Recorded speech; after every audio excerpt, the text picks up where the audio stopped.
Yo, what's up? This is the Squeegee Life Podcast, and I'm here with two guys that like to blow goats. I mean, dudes. Yeah. Yeah!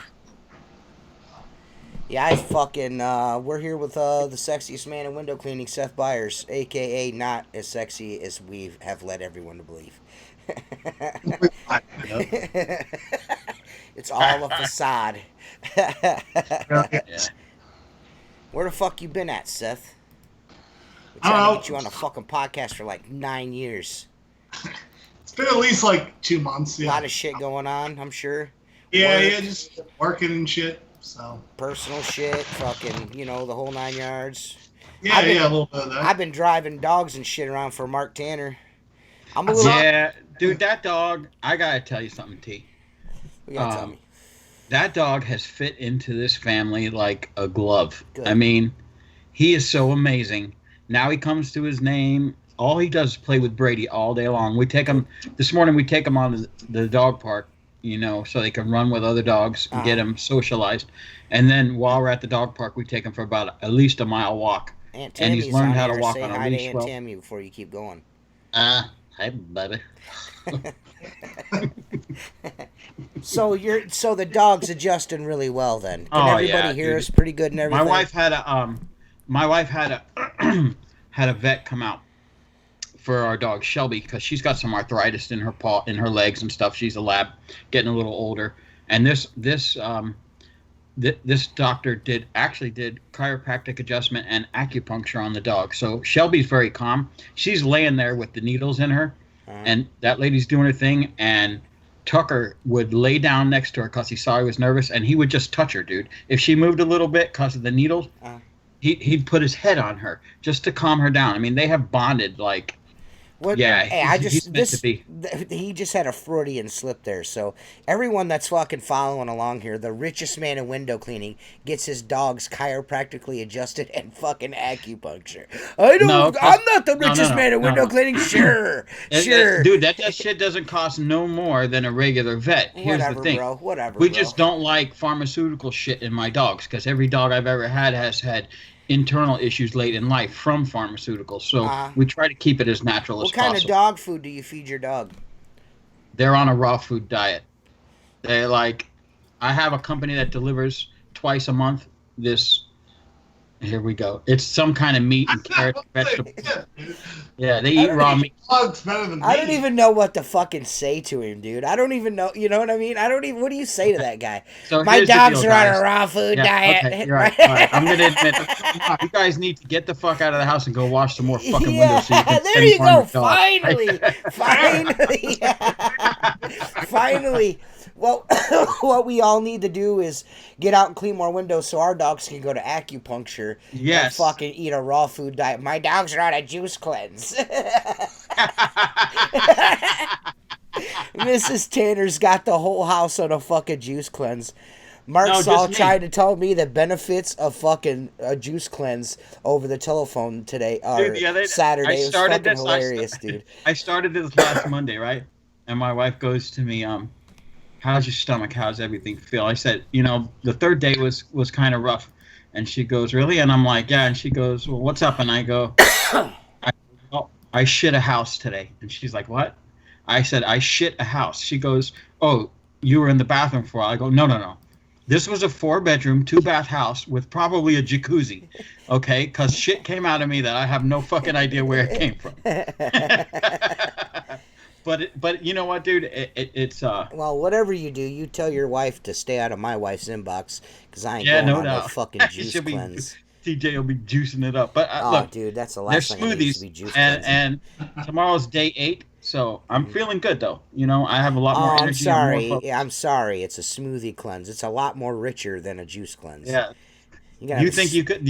I would drink kale and all that other bitter ass shit. You are drinking kale. There's no way your wife's not making you drink kale. Oh yeah, she is. Is. She puts it in a cup that I can't see the color because as soon as I see green, I'm like, that shit's fucking nasty. No thanks. What does it taste like? It's not bad. They're different every day because she puts different things in them. It's a diet plan that she's got. So it's got Some days are kale, spinach, Craig from bananas, fucking, apples. Craig You know, said so there's some his fruit dogs take 2 spin classes a week. Fuck me, dude. This podcast is totally off the fucking rails. This guy, my dog's on a fucking juice cleanse over here. I mean, of all the shit to say on this podcast, my dog gets acupuncture was the one you shouldn't have fucking did, dude. This was the first time. It was a test thing, but I can tell you this. I'm just going to tell you this because I don't believe in a lot of that shit. All right? No, seriously. Now Jennifer's when gonna a dog, want to take my when a dogs dog to goes fucking from aerobics and shit. when a dog goes from limping, or favoring a paw, okay, to walking around normally and in better spirits, and they have no idea what the fuck you did to them like a human would because it could be mental, then I believe it's working. And Shelby is doing much better after the acupuncture. Well, whatever. And just so you know, a vet visit is what, $200? This was like $175, and the lady came to the house. So there's that. For all of the dogs or per dog? No, just one dog got it. It's just one dog. Oh, just Shelby? Yes. Well, Shelby, I can understand. She should get or is it he or a she? She. It's a she. She should get special treatment. She's old. Yeah, dude. But you know what, T? I've had a lot of dogs. I love old dogs. If I could get a young dog that was mature like her from a pup, oh my God. Old dogs are just the best dogs, Yeah, I know exactly. I have a house full of young dogs, so it fucking blows. That's a lot. You have a dog, Seth? You probably have a poodle, right? I would see you as a poodle guy. I have a pit bull. Really? Yeah, so there you go, Mark, you fucking douchebag. Pit bull that's dressed up like a fucking poodle. I mean, sometimes, but yeah, no, it's a good dog. It's a lab pit bull mix. It's a good dog. Cool. It's So you got 7 a mutt. I got it when it was a year old. You got a mutt then. Yeah. And I feel like mutts are usually the best dogs. Oh, yeah, they are. Yeah, it has a linebacker head and a wide receiver body. Yeah. That's dog. I know exactly what you're talking about. Good dog, though. Yeah. Well, I don't even know where to go with this, man. This podcast. I mean, fucking acupuncture for my dogs. Dude. Fuck me, man.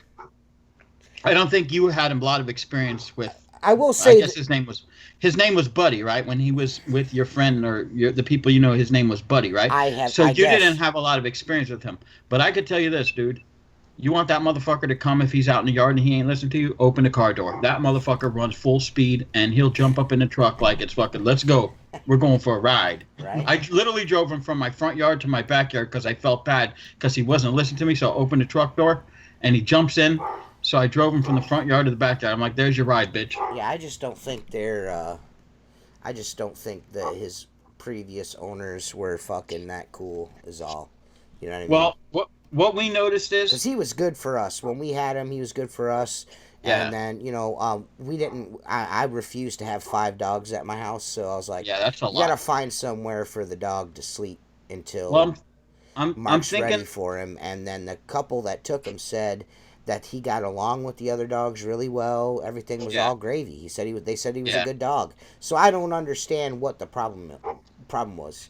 Well, I can tell you this. I believe that dog spent a lot of time inside because he's got really good manners and traits within the house. But outside is where we need to work with him because, like, dude, he just fucking nuts outside and he doesn't listen as well. So he must have been raised within indoors, And my dogs live inside, obviously, but they spend a lot of time outside, Yeah, they have their own house, too.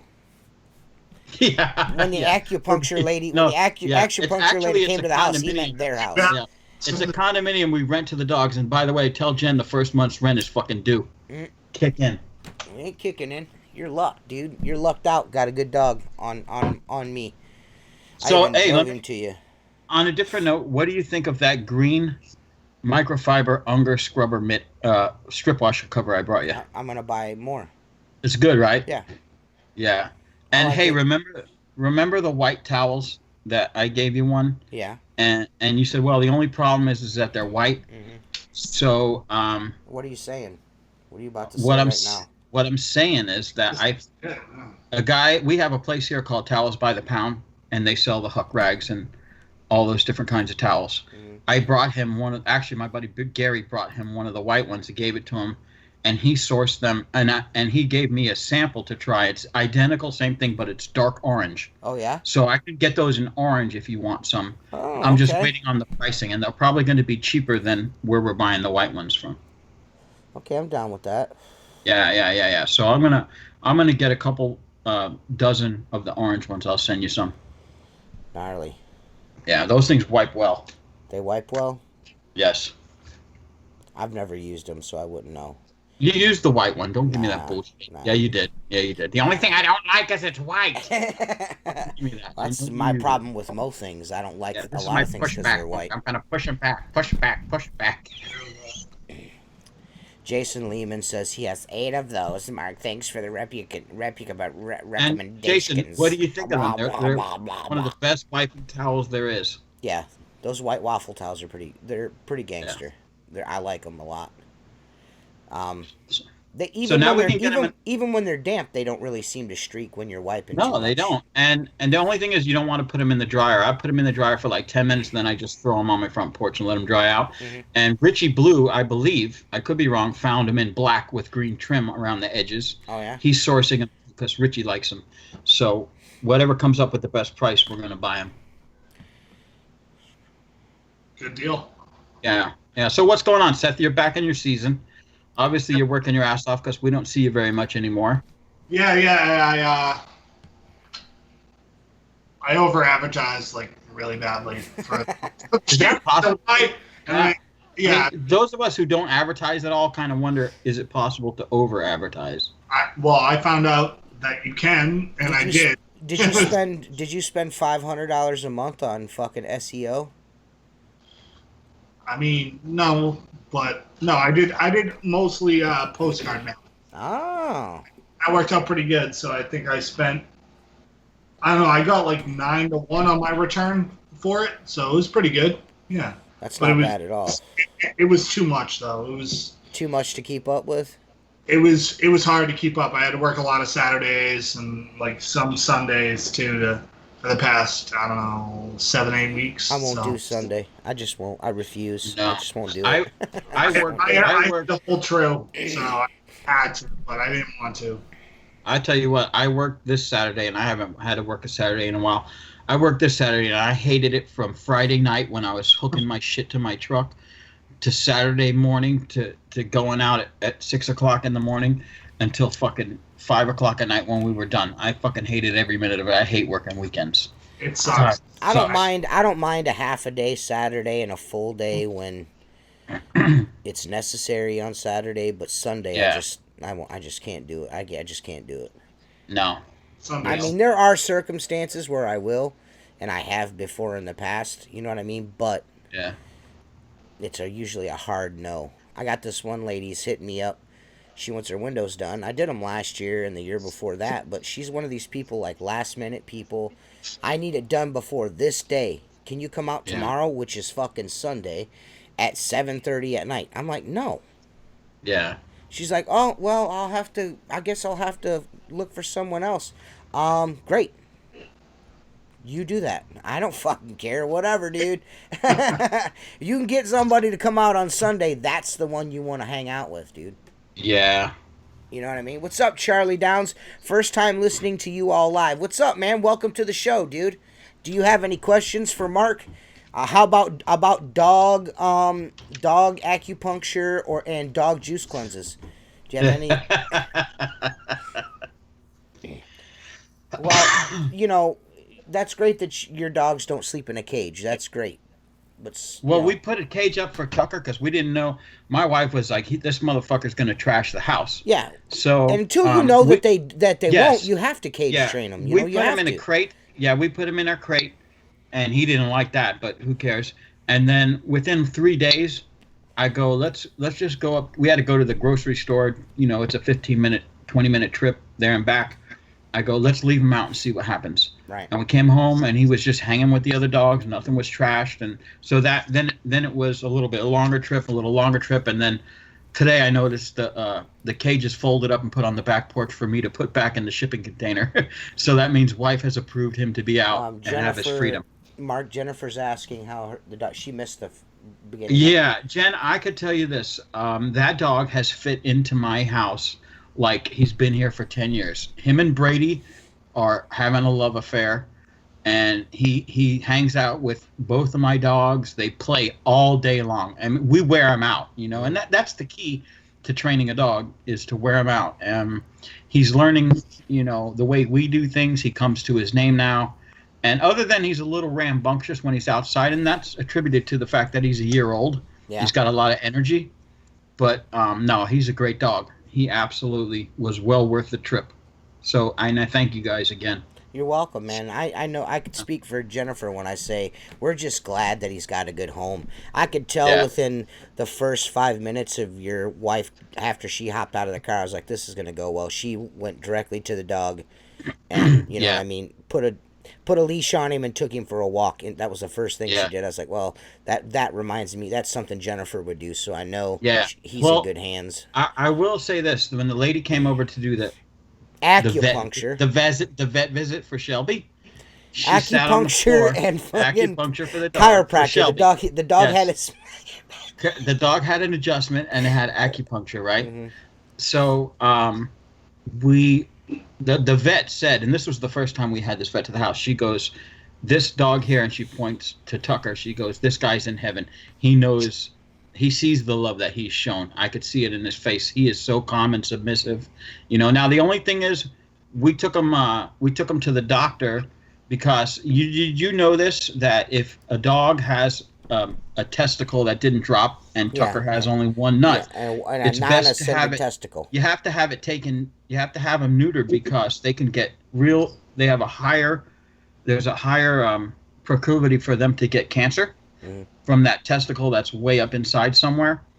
And so he's going in 10 days or so because they have to find it. If they feel it, then it's just a regular neuter. But if they have to dig a little deeper, it's a little more intense. But he's going in to get his nuts taken off, and then he's really going to mellow out within 2 to 3 months when all the testosterone, because that motherfucker lift his leg 400 times in a mile. Yeah. We actually have a window cleaning question here. Craig, Hard on the Sleeve Window Cleaning asks, have you ever heard of Radius Bomb? What do you think about it? I have no idea what that is. Is that some kind of marketing thing? Do you know what that is? Yes. Do you know what that is, Seth? Yeah. No, it's not a bad idea. It's expensive, in my opinion, but how did you mail all your postcards out? I do all my own EM, but like I already know my neighborhoods. I know my area. I know what I want to do. If you know your area, you know the areas you want to market to, you can do it yourself. I mean, might take 10 or 12 hours opposed to their 2 or 3 hours, but if you got the time, it's you save yourself maybe $500-600 doing it yourself. Right. And there's good return on that, in my opinion. Yeah, I do just about everything myself. You know what I mean? So, I think it's honestly, the rate on return is going to be dictated by the area. Like that island where you took me, TJ, when I was up there, those kind of people there are loyal to the guy that did it the year before. So sending him a postcard is a waste of a postcard. He might put it aside in case someone doesn't show up, really exclusive places. But, I would imagine again, the results are going to be dictated by the area. When I send postcards to existing customers, it's usually to upsell them on another service I provide. Yeah, you know what I'm saying. So if there's been a customer I've been doing for 4 or 5 years, I'll send. Everyone's going to get a fall reminder and a spring reminder. Like, oh, hey, in the spring, like, hey, we pressure wash too, you know what I mean? Or in the fall, hey, we clean out gutters too, you know what I mean? Yeah. To try to upsell them. They're going to have me out to do the windows, yeah, of course, no matter what, but maybe they wouldn't have thought to ask me to do their gutters, you know what I mean? Or let me ask you something, like, driveway. For your marketing tee, especially because you're let's say 70% residential. Do you do that kind of thing from email? Like, wouldn't that be very personal to send that customer a reminder that the windows are done via email, and then you can get an instant response versus sending them some form of postcard? I actually send the postcard electronically. You know what I mean? Just So it goes to if I have someone that's, a lot of, not everyone has an email address. You know what I mean? Still, which is unbelievable. Yeah. Some have it but never look at it. Yeah. Like Jennifer's got a Gmail that's got like 230,000 fucking emails in the fucking it's just in the inbox. It's just a mailbox. Yeah, it's just a mailbox that you never have to empty. So, but yeah, dude, I mean, I'll be honest. I go to Vistaprint. I lay out my own cards, upload them to Vistaprint, have them ship me like fucking 500 cards, and it would cost me like $20. Yeah. You know what I mean, whatever. You know what I mean. I know. There's a lot of guys in our window cleaning groups and shit that do that stuff, the mailers and signs and all that shit. And I just, I'd rather not even get involved with none of those dudes. I'm not saying any of those dudes are bad dudes or nothing, or any of these dudes that went from window cleaning to search engine specialist and all. Yeah, but how'd they figure it out? The same way you did. Yeah. You know what I mean? Like, it's all trial and error. You know what I mean? It also depends on what you want to do. If you're an owner-operator, you know what I mean? You know how many you have to send out a month. As someone who has 4 or 5 guys and trying to grow a little bit, like, that's what the mailers are for, You send out a mailer, you get someone for windows, you get them for screen cleaning, you get them for power washing, you get them for water cleaning. On that $5 investment, if you can... Works. Look, just so you guys know, I'm going to make... This is a shout out. We don't normally do shout outs. Okay. Jacob Williams, since we've requested farts, has been sending me 10 to 15 per day, sometimes 10 to 15 per hour. Well, I am. Okay. 10 to 15 per hour. So there's this honorable mention. So throughout this podcast, it's not interruption. It's not rude. I am going to go through a plethora of rude as fuck. Jacob Williams, okay, in honor of him blowing his underpants out for the last 7 days. He's going to be featured because it's just, yes. Because Mark's like, because I'm sitting here with a heart on it. I am the champion.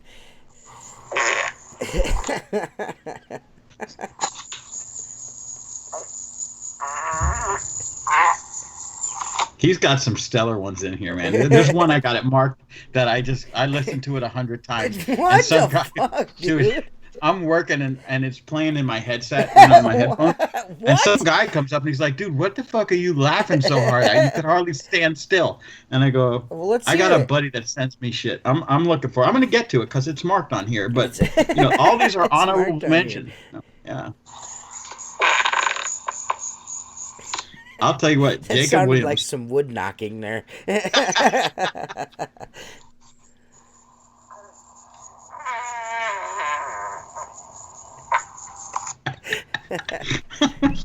Seth clearly doesn't get it. Seth is not impressed. Seth's like, you had me on this podcast to what? Blow farts in my ear. Blow farts in my ear. Mark get a boner over farts. I'm in. Do you need to? What do you mean? Where are you? Do you not feel part of the show now? I do feel part of the show. I've missed you guys. It's been a bit. Do you not like the farts? I love the farts. Okay. I like that Mark listens to them and then people go, "Oh, what are you listening to?" I just don't understand why Mark's playing other dudes' farts. Because we requested that in your they're sent to us. Yeah, but you're like fucking listening while you're working. You don't understand. No, I listen to this one over and over and over again. I wear it's wireless great. headphones when I work, and then when the messenger goes off, whatever I'm listening to stops. You said you've been replaying it, dude. That's what you said. Dude, there was one that was so funny. I listened to it 10 times and laughed every fucking time. Okay. TJ says I should have recorded that maybe 20 times a day. That's my problem. All of my brilliance is lost on just poor planning. You know what I mean? I'm not quick enough. I have to type in a code and then open my phone and then get to it. And by the time I get there, it's like, Well, half of that's still inside of me.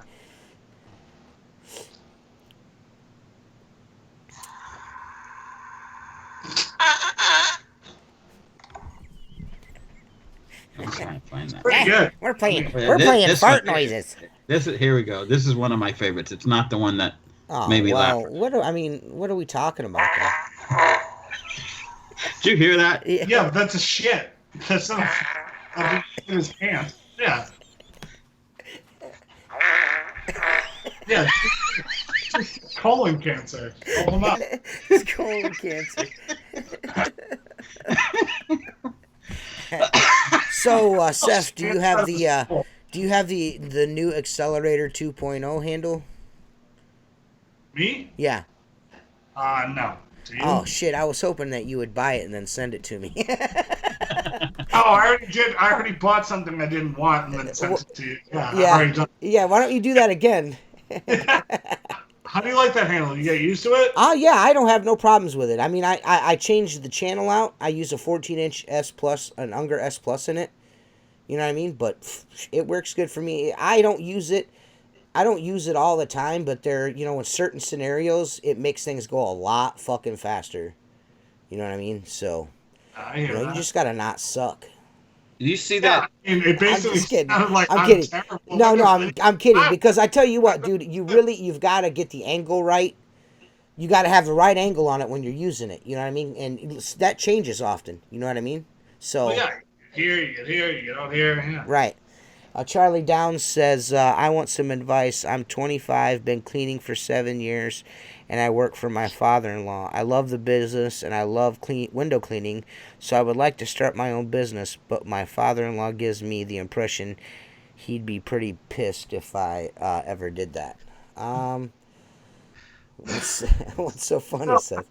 Well, I had similar. It's like, what are you doing? I'm like, I'm on a podcast. It's Squeegee Life. She goes, Well, are farts the topic of the night, or are you guys? Yeah, like, yeah. I can tell you this, Charlie. I was in a similar situation. I worked for my father for a long time. Okay, so getting away from my father would probably be harder than getting away from a father-in-law. Mm-hmm. But I looked at it. I explained to my dad that I need more. Okay, you can only pay me so much. We think very differently. Mm-hmm. And I've proven to you through loyalty and bringing you a lot of business that I can do this. Okay, and he will learn. Running a business and washing windows are two totally different things. Right, of course. Because we all still make the mistakes. Yes. But I would explain to him, hey, I want more for your daughter. And the only way I'm going to be able to do that is to do my own thing. Yeah. And I'm willing to stay with you during a transition period for, 6 months. I'll train whoever you want to hire to replace me, but I have to have my own time and maybe cut back a few days and go out and start selling, Yeah. and build up a small route of whatever, whether you're doing residential or commercial, start sending out flyers or postcards, or if you're doing commercial work, go out and start selling. Don't sell in the same shopping centers if you're commercial that your father-in-law is working in, No, Well, Jen. his business, you know what I mean? It depends on situation, depends on what the father-in-law wants to do. Yeah. 25's young, but not young enough to start taking some initiative. You know what I mean? At least try to grow the business, learn some more, and if you want to go out on your own, go out on your own. Or maybe if you're super worried, if he's worried about you taking business from me, maybe you could is there something that he doesn't do? Maybe you could focus there. Maybe if he does a lot of residential work, maybe you could focus on commercial or vice versa. Am I right? I don't know. Yeah. That's a tough spot to be in. But if you're married to his daughter and you're not, if I'm assuming that he's not, I could only imagine not paying you well enough, or maybe you just don't like working for somebody. It could be either one or two things, but you would think if you're married to his daughter, he'd want her to have better. You know what I mean? So maybe you just need to, I don't know if it's a money issue. Maybe you say, hey man, I want more money, or in the way that Mark put it, you know what I mean? Or you just like, listen, man, I want to be my own man. I want to do my own thing. You know what I mean? I don't, you know, Yeah. either way, that's going to be really tough. That's a really tough situation because you're not only you're working for the dude, but you're married to his daughter. You know, that's gonna. Yeah, That's well, a the first fucking thing he's hornet's going to nest. think is, I taught you everything you know. Yeah. Now you're going to go be my competition. Yeah. But you can work well in the same market. Okay, so he has to give us more information. Does he want to, is it a money issue? Is it just the freedom issue of working for yourself? Is it personality conflict between him and his father-in-law? You know, could it cause tension in the family if things don't always go right? So, you know, all those things are questions that are going to dictate his reason for doing his own thing. You know, I mean, look, I had a guy working for me for 5 years, and he went and did his own thing, and I didn't. You know, I said, as long as you respect my business, I'm cool with that, because you don't want to feel like, you know, you shouldn't better yourself. And let's be real. In window cleaning, if you want to make a decent living, you got to do it for yourself. You're never going to make a lot of money. There are exceptions. You know, there's a lot of guys that probably have a nice paycheck every week without all the aggravation and hassle that we have to deal with as business owners. Right. But that doesn't mean, and it's not for everybody. You know, you might go do it on your own for 6 months and struggle and say, this just isn't worth the aggravation. I'd rather pull a paycheck. Right. You know? Well, I could tell you this. There's been a couple of times in the last couple of months that I was just like, dude, I'm ready to just sell this to somebody and just go work for my cousin at Universal Rental and be done with it. Just punch a fucking clock. Oh, I've had plenty of times where I say, truthfully, I wish my kids were a little older and I was a little more financially set to where I could give a shit even less than I already do. Right. Okay, and go pull a paycheck from somebody and let them do it. You've got those juice cleanses and fucking acupuncture sections to pay for, so yeah, that's it's true. too soon to quit now. Yeah. It's too soon to quit now. I don't know. You know what, though, dude? I got to tell you, I look at my brother, who's retiring out of the Air Force at 39 years old with a tremendous pension. Okay, I look at buddies of mine that went in the fire department at 20 years old, and at 40, they're done. They collect a nice little pension, and they go out and do whatever they want to do. And I'm kind of jealous of that. They don't have the freedom that we do. The potential for income in the window cleaning world is more lucrative than pulling a paycheck that's based on what the county pays, you know, though they have some benefits. You know, you got to look at quality of life, though, too. So your brother's probably missed out on a lot of things because. Well, dude, he had to move every 4 years. He bought a house in Ohio with 5 acres. Okay, then he couldn't sell it because the market was down at the time, so he rented it to an Air Force guy. You know, he finally was able to get out from under that. He lived in Boston. He lived in North Florida. He lived in Texas. He's lived in Alabama. All these times for 4 to 5 years during his service. So he's never been able to settle down and call something home. You know what I'm saying? And now he finally just built a house in Texas that he's going to call home and retire there. Right. But yeah, I mean, why so far from Mark? His wife comes from Texas and her whole family's there. Okay. Yeah, makes sense. and I know he's told me, he's like, there's a lot about Florida that I miss, but you know, with her family is retired from the Air Force in Texas, and honestly, it's also a financial thing. Where he is, if you retire, let's say your property taxes are $4,000 or $5,000 a year, where he is, okay. If he retires in Texas from the military, he no longer has to pay property tax. Dude, that's a $4,000 a year savings. Yeah. You know, because they want the military to retire there. Right. So there's a lot more to it, you know. And look, he likes to have land and property because his wife has like 4 or 5 horses. And in Florida, it's very unaffordable to have property. Like where you are, TJ, there's a lot of big old farmhouses and stuff that have probably been handed down generation to generation.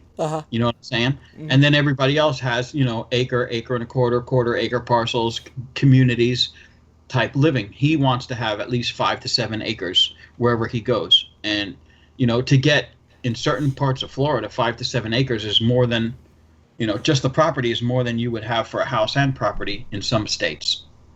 You know what I'm saying? Yeah, for sure.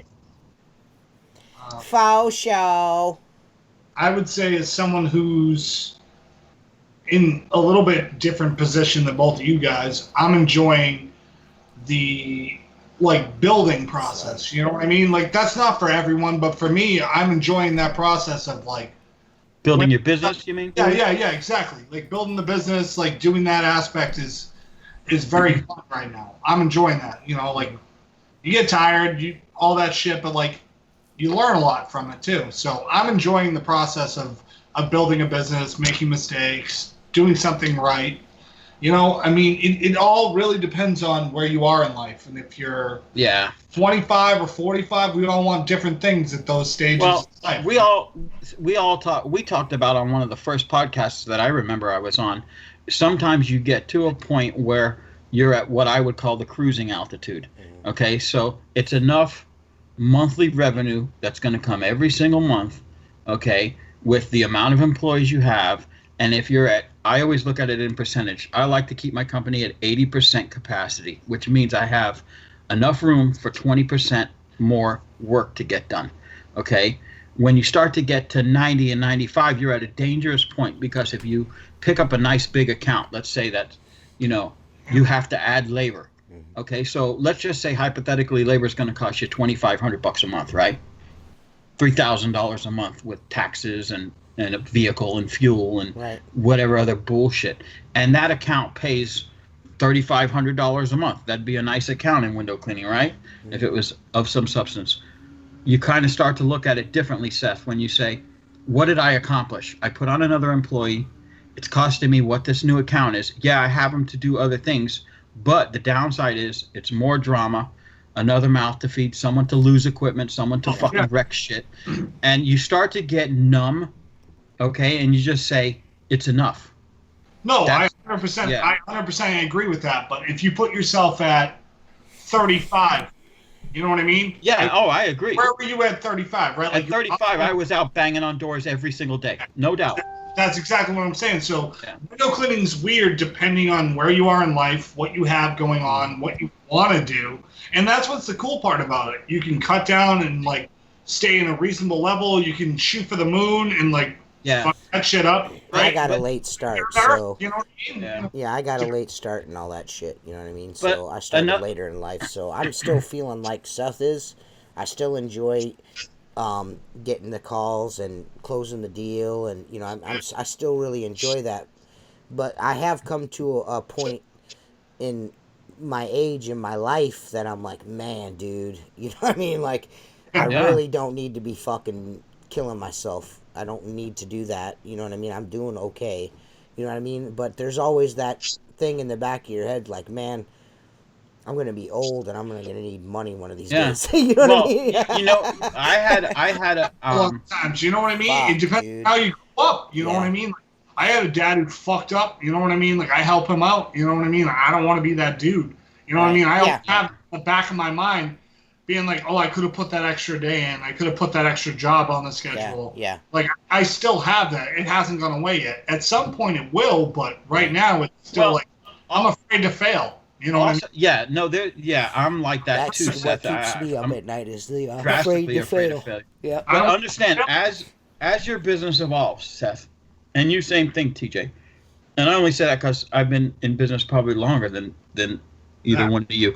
But what I'm saying is, when it gets to a point of you had the same accounts for over 15 years, you are so safe with those people or those accounts for the most part, unless if it's a commercial place that goes out of business, you're going to lose it. But nobody could go in there and touch that job. So that's all part of the comfort of, I don't really need to do too much more. Right. I had one of my high-rise guys work with me Saturdays. I had both of them out, and I haven't seen them I haven't worked with them in a month, believe it or not, because they've been going from one building to another. And I said, I smiled when I saw them. I'm like, I got my really good window cleaners working with me today, and I know they like to do their own thing. They like the freedom of me not babysitting them. Okay, and Mike came to me and he said, he just had a kid. 6 months ago, and he's trying to buy a house, which he will, and he says to me, I don't know how much more of this I have in me.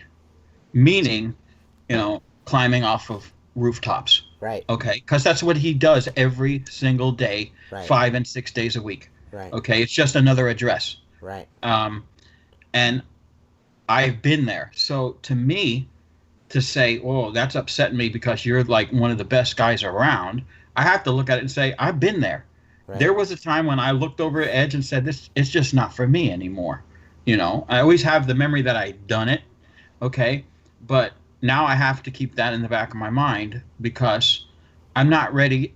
I have no desire to put another high-rise guy on just because of I know what happens. It never works out. You know, if I had two more of the two that I had, I would have been retired 5 years ago. You know what I'm saying? Right. Yeah. Right. But also, you're in the position, though, in my opinion, I don't mean to cut you off, but you're in the position, right, where you have such a good repertoire with this guy, right? Yes. You can give him a little bit more, right? Like, you could build, you can change your company structure to appease him and maybe bring somebody on if you wanted to. Yeah, yeah. Well, I would immediately. You're in that position that I think me and TJ are trying to get to. Yeah. You know, a position of some comfort, some reliability, something maybe to pass on. You know, so that's how when he told you this, what are you going to do? You know what I mean? Or what have you? I mean, you're a pretty measured dude, so yeah. I mean, but I know that the gears were turning immediately. It wasn't like they're still turning. Yeah, they're still turning, and actually, it's probably subconsciously in the back of my head is why I brought it up because I'm at a crossroad where I have to say I can't procrastinate and say he didn't say that or he didn't think that, so I need to be prepared. So I think in a perfect world, I bring in someone younger and willing to learn, you know, maybe with a little bit of window cleaning experience, and have Mike train him. You know, because my days of teaching this is long since done. I could tell him how to safely do everything, but I'm not interested in riding next to him on a rope doing it. And again, you know, a lot of this, to be honest with you, hinges on what my children are going to do. I have a 19-year-old that has zero interest in window cleaning. Right. Okay. You know, like he said to my wife on Saturday, because I left early, where's Dad? Well, Dad had to work. Well, why does Dad work on Saturday? And she goes, because he's got a building that will only allow him to do it on the weekends. And honestly, the business needs the money. We've had this account for a long time. You know, and that's when she says, you know, if you were willing to do more, you could go out and collect a paycheck and do your job, you know. And he has to want to do it. You know, window cleaning is a physical job. Right now, he doesn't have a lot of interest in it. When I started, I was a fuck off. I'm not going to lie. I was working for my dad. I could get away with anything I wanted. It wasn't until he split the company up and I was no longer cleaning windows that I did other menial jobs. I installed car alarms. I did landscaping, you know, all within a 2-year period. I said, man, I wish I was cleaning windows again. Cameron, and this made me realize. Cameron Kidd, not to cut you off, but the same effect that you're feeling right now. He's like, he's back to solo after 18 years. I kind of feel like he should have been doing solo 5 years ago. He said 5 years ago I had 5 great employees, and in 5 years and in January the last one quit. So I mean, you know, every business goes through changes and evolution. I mean, it's kind of, and even someone as like you said, you know, you've got this show. I mean, from what I understand and what you've said on the podcast and, you know, privately and stuff, these seem to be really good dudes. I don't think they're like, he's going to be like, I ain't coming to work. Fuck you, dude. He doesn't seem like you take care of those guys, I'm sure. Yeah. They get very well taken care of, and they know that the grass isn't greener anywhere else. Okay. So I guess my question would be, though, I mean, you know, if, let's say he's like, this is, next year's my last year, Mark, you're not, I mean, maybe I'm wrong, but it doesn't sound like you're ready to stop the high-rise part of your business. What do you do? No, I can't because it's such a, you know, my business. And is he the older or the younger of the two? He's the older one. Oh, okay. He's the older one. But it sounds like personally, though, that Mark has such a good rapport with this guy. Yeah. That he like, you know what I mean? Like, I have a guy like that. One of my guys is getting married in a month and a half, right? Mm-hmm. So his life is changing. And he wants more responsibility, more things. And so now I'm trying to create a position for him to have something more, right? When you find someone who's good, you can work around, you know, like what they're trying to do. You know what I mean? Mark wants the high rise going. He can talk to this dude and be like, all right, well, why don't you help me bring somebody on board, train them, get them going, do something. Like where Mark is in life, how it seems from an outside perspective is you have a lot more leeway on trying to, because you treat your guys well, is create new positions for guys as they get older. Yeah. Well, I mean, Mike is going to stay a window cleaner, and he is such an asset to me. That was going to be my next question. Well, to be honest with you, I'm not shitting on him. This is what he knows. This is what he's done for 15 years. I guess what Came out of high school. I guess what I was wanting to know was, is it the window cleaning game, or is it just the high-rise game? It's the high-rise game.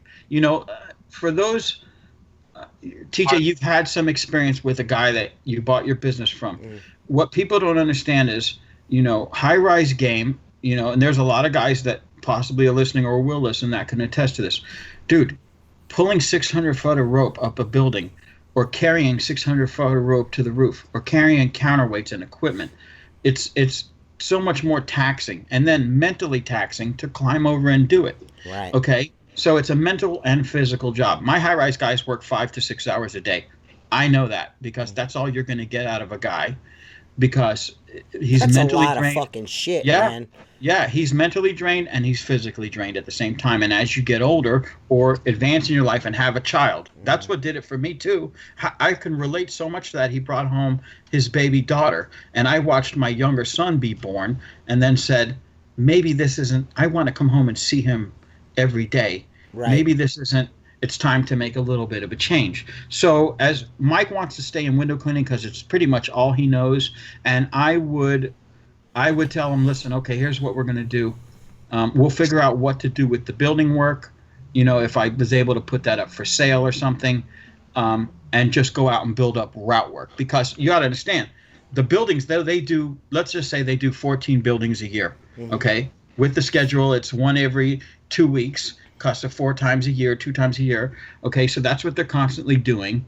That revenue, okay, is greater than 30 route jobs, right? 50 route jobs. So we've got to build something up, okay. And honestly, I'm not interested in a residential, so we'd have to go out and pound the streets and build up more route work. Yeah, but isn't he the guy that you do all the restoration work? He's the one that knows the most besides you about it, correct? Yeah, well, no, that's Mark. Mark is a great polisher. Okay. So I got 2 questions for Mark, if this is okay. Yeah. Mark, ask whatever you want. I'll answer whatever you want. To have him train somebody, right? The way, like, he finds a guy, right, 23, 24, that can do this work, and he trains him for a year, right? Like, you tell him, like, hey, this for 1 more year, then you can get off of it. We just need to get a guy in this position. Yeah. 2, why is residential off the table? I'm just curious on your aspect of why. Because I'm still residential, I'm curious to see why you're out on that. Because Mark doesn't like people. Yeah, that's true. Look, you're correct. Everyone's different. I'm just curious to see what... The residential window cleaning market where I am is there's mega $1 million homes and stuff like that to get. The issue is I would have to add a marketing campaign to my company because, let's be real, you guys are all doing that, okay? I know, not that I don't know anything about it, but I really don't know much about it. I would have to do that, okay? I would have to get in there and start competing with either smaller companies or companies that strictly do volume and don't, make their money on numbers versus, like TJ, you pick and choose your jobs and you go home profitable every day on every job you do. When you have employees, not every job is a profitable job, but it's getting you on base to keep the cash flow going. Right, of course. Okay, because at the end of the week, all that payroll goes out. So, and it's just not my. I grew up washing windows at 4 o'clock in the morning, pushing out 50 route jobs, and that's what I love. You understand? Yes. So, and the residentials were to pay my rent. Right. I got to go do this house so I can make another $300 because I'm short on my rent. So it was kind of a mental taxing thing to be stressed to get that $300 to do it. Now, checks are so nice, though, man. Yeah, it is. Those checks are really nice. I'm curious, coming from a residential mindset. Someone comes from the other aspect of it, like why, like, so I couldn't handle, for me personally, like those 90-day payouts, the 120-day payouts, facing $15,000, $20,000, $25,000 jobs. Yeah. I go to a house for $450. I'm getting a check, right? Yeah, you're getting a check, but see, for the most part, the receivables in most window cleaning companies, and I'm not speaking. This is my company, I should just say. The receivables are generally within the route work.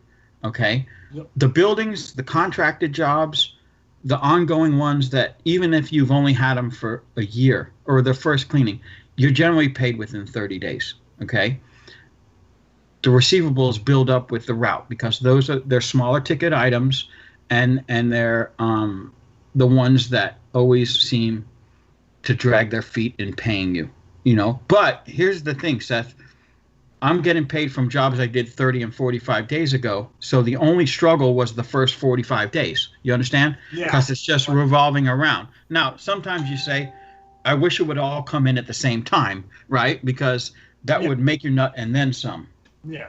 Right. And it doesn't, so look, my guys know when they see the frustration in my face and things start to get to be an aggressive discussion. And I've told them, listen, I could take right now 30 of the best accounts out of this company that are monthlies and big ticket items and regular ongoing jobs. Okay. And go on my own and make more money than this. Because the aggravation, the payroll, the issues, the equipment, and everything else. And they know you put it back on them and say, look, I'm here to do this to help you. And it helps me. Don't get me wrong. I mean, I'm in here to make a living too. Yeah. Right? Yeah, no, I agree. So they start to, when they get up on that high horse, they tend to back down and think about it for a minute and say, I got it pretty good here. And I'm making a nice living. And when we need to grow, we grow. And when we level off and stay at a specific height, that's where we're going to stay.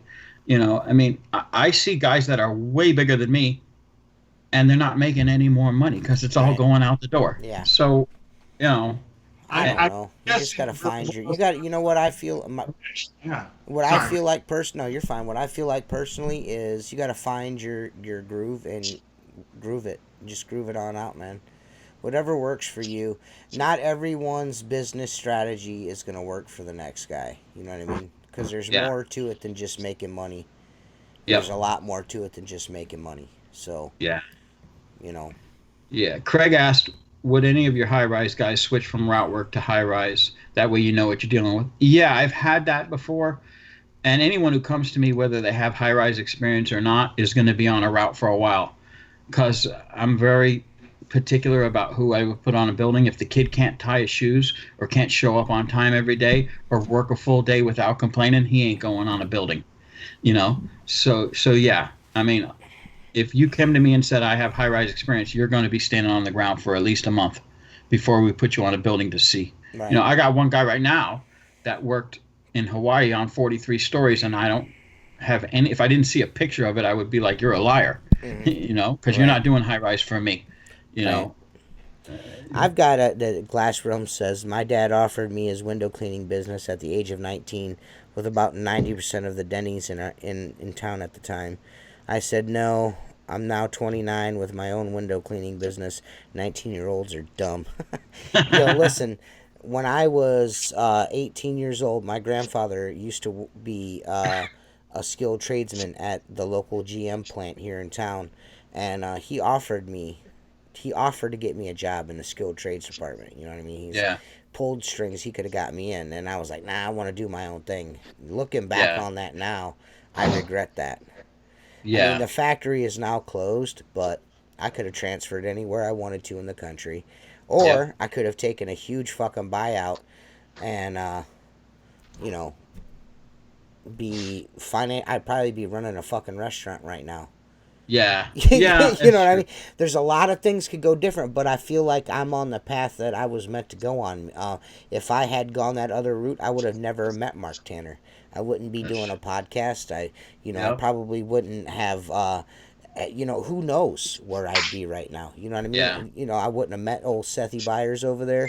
A lot of things in my life would be different. You know what I mean? I'd still be with Jennifer because Jennifer and I had been dating since we were 15, and I don't think she would have minded me making all that money at the GM plant. You know what I mean? You know what I'm saying? Yeah. But you know, But but I feel like everyone, you may glass rooms, you might be like, "Fuck, man, what a dumbass." But man, I mean, look where you're at now. You know, if you hadn't have made that decision, you probably wouldn't be where you're at right now. Well, not only that, even at 19, okay, the guy had every Denny's in the town. That's a lot of eggs in one basket. So you better have time to do other things, because one day that Denny's could go away. Right, which is like nothing something stays I'm forever. going through with. Everyone knows I do a lot of McDonald's, and that's in the back of my mind at all times. You know what I mean? It's like, man, these motherfuckers could just get a hair up their ass and be like, "Fuck T Squeegee." Yeah, we're going with budget window cleaning. That's any part of business in anything. You know what I mean? Everything's volatile. Everything can fall apart in an instant. Yeah. And it's more like, what I enjoy about this business though is the grinding aspect of it. If you want to put the time in, you'll make it work. If you don't want to, it won't work. And that's like, everyone puts in, oh, well, I had this happen, I had that. No, you didn't put the time, you didn't put the effort in, you didn't do your job. You know what I mean? If you put effort into this job, you'll see results. Oh, yeah. You might see like huge results, but you'll see results. Yeah. I mean, like, Yeah. We'll make it work. So, at least how I see it. Over the years, too many heated conversations with employees about how I could do this without them and make more in less time this year has proved it.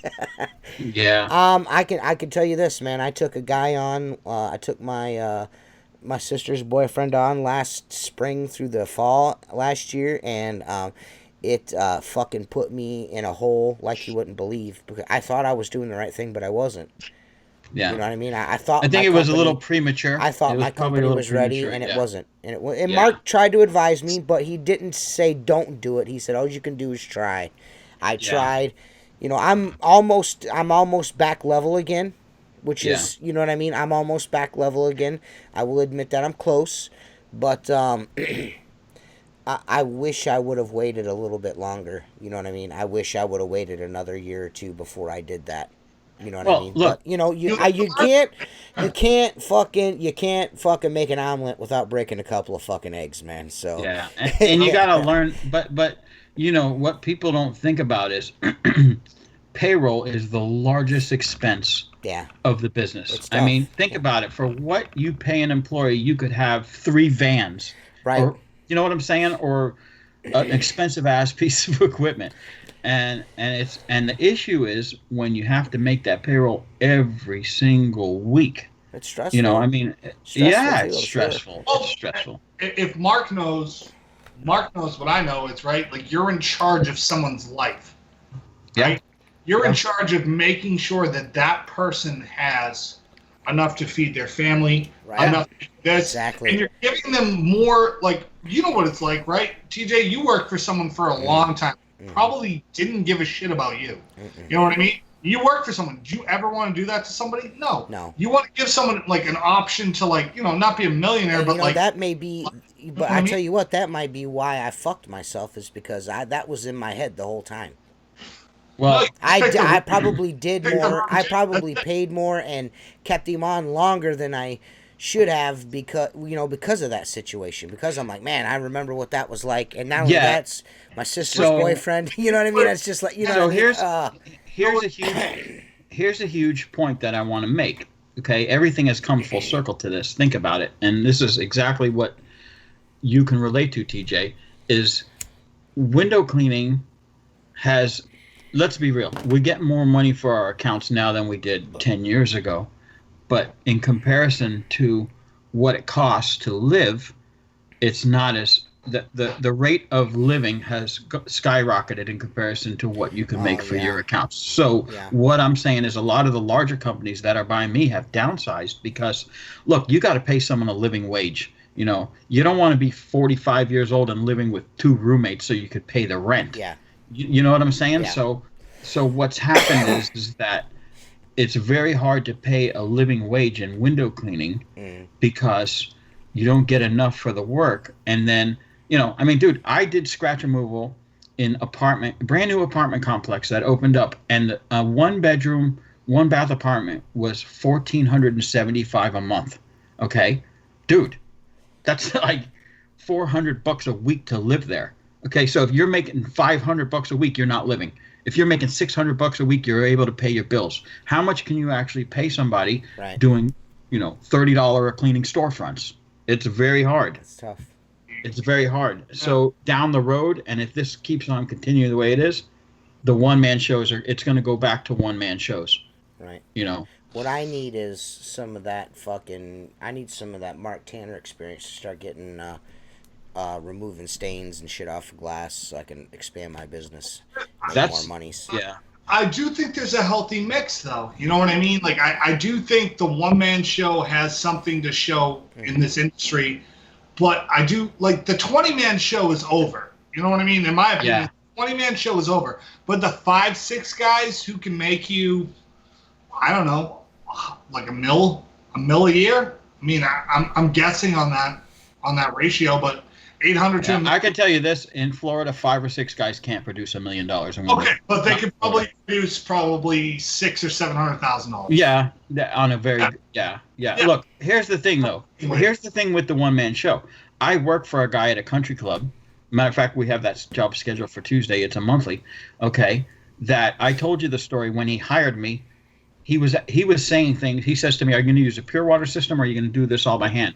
These are traditionally questions that a chief engineer does not know. So finally, after several statements he made like that, and we sat down in his office, I said to him, "So you got to tell me something, because you're asking me questions way beyond what any chief engineer." And he never said a word. He reached under his desk and he pulled out an old school photo album and handed it to me. He didn't say a word, and I opened it up, and there's hundreds of pictures of high-rise window cleaners. Okay, he said, "I owned this company in Orlando, okay, for 15 years.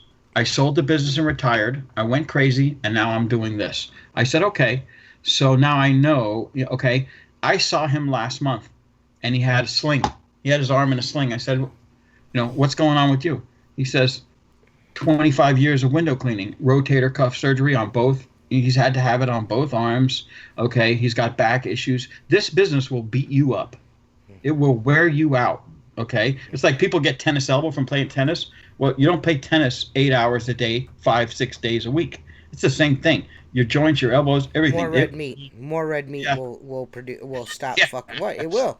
Red meat will fucking help you with tendonitis. Yeah, it's 100% true. That's what tennis elbow is tendonitis. Well, Mark, you've built a business, right, where you could potentially take a back seat and still make a paycheck. Not the paycheck you're making. Taking it in the back door, so why not a back seat? Yeah, that's right. But you know what? You're right, Seth. But I'm always been of the mindset that come the day I want to hang my bucket up or my polisher up, that's the day I get out of it, because I love, believe it or not, as much as I piss and moan, I really enjoy cleaning windows. I enjoy cleaning an entire building and looking back and look at it sparkle, thinking to myself, not a lot of guys want to do that or can do that. But Jacob Dell says 5 or 6 guys in pressure washing in Florida can roll you 7 figures. Well, not in South Florida, because they're down to 7 cents a square foot where I am. Jesus. Yeah. You got to do a lot of 7 cents a square foot to make them Whoa, bro. Well, South Florida, you probably have over 250 pressure washers, like real pressure washer companies. Pressure washing companies are 20 to 1 to window cleaning companies. Yeah, you have to be somewhere around 250 or 300 like people. That around here right now. You wouldn't believe the amount of new pressure cleaning companies are in the. I mean, there's signs fucking everywhere now. Yeah. I'm like, where in the fuck do all these bozos come from? You know what I mean? Yep. I had one guy roll up on me. He's like, "Oh, you clean windows, you pressure wash. See it on your tailgate." I was like, "Yeah, I pressure wash too. I'm like, cool, man." So I'm thinking about getting into window cleaning. Seems pretty profitable. I was like, "All right, man, kick ass, rock on, have fun." Yeah. And he's just like sitting there, and I'm like, "What do you want? Tips and tricks, motherfucker?" You ain't getting them. You ain't getting them. You know what? See, I think you do like I do. I offer pressure washing to my existing customers. That's what I do. I don't go bid pressure washing for anybody. I bid pressure washing for my customers that already have a paycheck coming from will bid pressure washing jobs But I'm very extremely picky. Like, it's flat work. You know what I mean? I don't Yeah. mind doing flat work. When you get Yeah. into fucking cleaning people's siding and their roof and shit, fuck you. No. I'm good, Yep. dude. Fuck a Fuck roof. that. To be honest with you, fuck a roof. But where I live, right, like I would say in the past 2 years, pressure washing homes is now 40 or 50% of my annual revenue. And that's only because it's a niche that's not being hit here. You know what I mean? It's like, I would say for Mark, it's probably like high rise where you are, right? Like you have a niche that you can do and be profitable. There is probably 4 local companies, and local meaning within 50 miles of me, that do high rise. Maybe 4, and they've been around for a long time along with me. As far as route work goes, there's probably 6 to 8. Okay. Yeah. And residential, there's a lot that I don't know. So, and the residential window cleaners, there's a lot more of those, than the commercial window cleaner.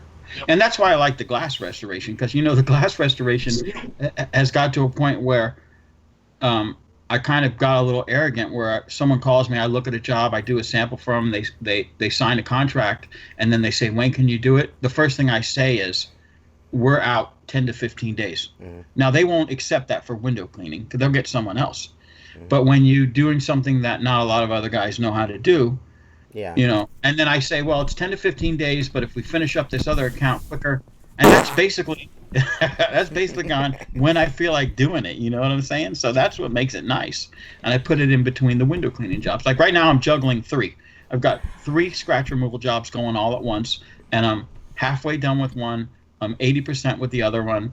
And, well, the other one, the restoration, that big canopy, I still haven't started that, but I've got to get moving on it, because I'm dreading that one. Does rotator cuff surgery even fix the problem?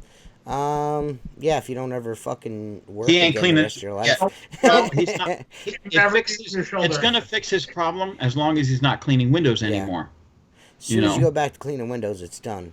Same way with anyone else that does any kind of work where you fuck up your rotator cuff. If you have it repaired and go back to work, it's going to do it again. Oh, yeah. It's going to do it again.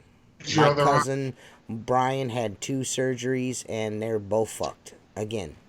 Yeah. So if you want to have a rotator cuff surgery, have that shit when you retire. You know what I mean? Yeah. Fuck it. Yeah. Well, Mark, how long? Go get yourself a big fat bag of herb and smoke it. What's that, Seth? Yeah. I was just curious to see how long Mark thinks he's going to keep doing what he's doing.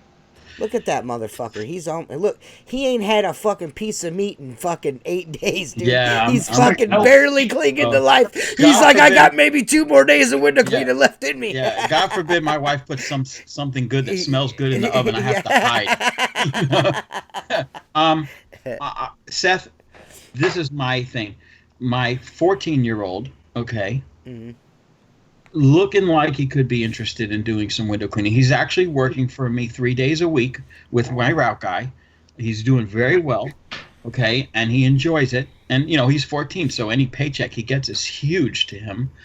And I'm going to make sure that both my children are in a direction where they no longer need me or my business. Now, that doesn't mean if I got rid of my window cleaning business that I wouldn't help them start up a business, and they would be that much more ahead because we'd make less mistakes. Because let's be real, we all make huge mistakes when we start up a company.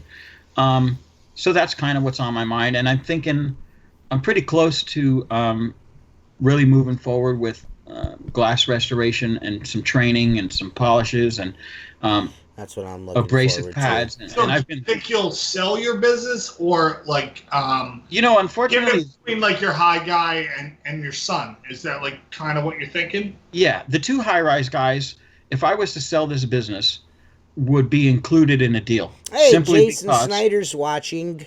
What's up, Jason? I hope you're feeling better, I hope you're buddy. feeling better. Jason Snyder, a.k.a. Danger Dave, a.k.a. Evil Knievel.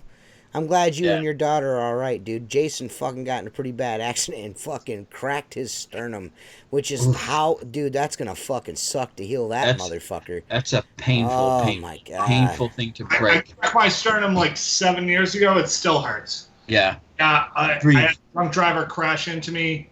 The engine block of a Honda Civic hit my chest and and Wow. cracked it like right here.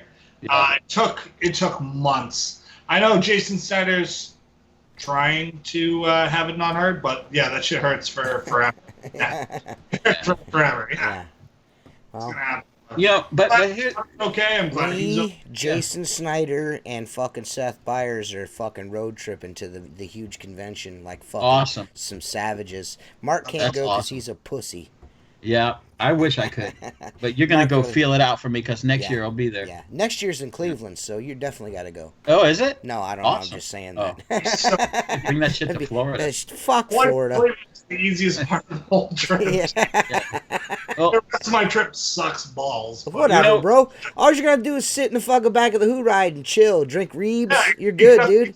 Except my flight home from Branson's at 6 a.m. Yeah, and it's you're an fucked on that because I ain't getting out of bed that early. hour.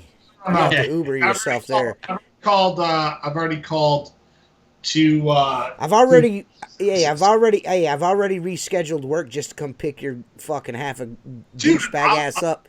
I'll help you out with some work if you want No some. fucking way are you ever gonna clean windows with me, dude. I don't want you. Hey, listen, I don't want you fucking going on the internet and telling everybody how bad I suck at cleaning windows. Like, I can't believe this guy gets paid for doing this shit.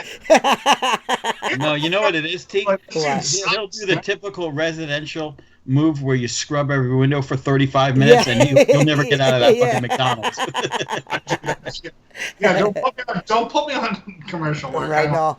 don't- No, I had to reschedule a big house, but it ain't no big deal. She's cool with it. She's That like, sounds- anytime this week. I was like, well, I'm going to do it this day. And then Seth's like, hey, dude, I'm coming in the 6th. I'm like, so I'm going to do it this day. Hey, Hey! tell you when I was coming out. It's all good, all right? It's all good. It's all good. I may not be able to get you a discounted room, though. No, Yeah, I yeah. get a discounted room. All right, I like that. You might not get a discounted room. You might not get a discounted room. We'll All right, see. as long as I get a room, I'm all right. Yeah, with that. yeah, you'll have a room to stay in when you come down here. It just, I don't know if my Make daughter's sure going it's to be able to do hopefully it or it's an adjourning room. You not. bring Well, a I whole asked her socket today, with and glory she's like, what day? I was like, the 6th. She's like, oh.